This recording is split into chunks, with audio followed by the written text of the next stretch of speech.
Слова благодарности воинам-добровольцам выразил глава Тувы Владислав Ховалых. Далее в памятный день отметили добровольцев специальной военной операции, которая направлена на уничтожение фашизма. За мужество, отвагу и самоотверженность, проявленные при исполнении гражданского долга. В этот день медалью за отвагу был награжден доброволец Андрей Кудрявцев. Нацизм не должен сюда прийти. Ни к нашим детям, ни вообще никому. Его просто надо уничтожать на корню.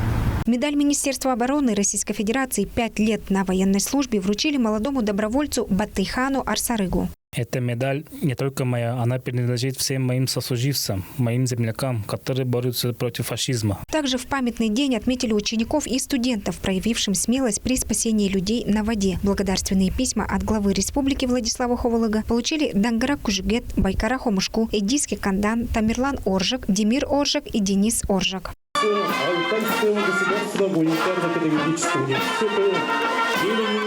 Далее в память о героях-земляках тувинских добровольцев была объявлена минута молчания.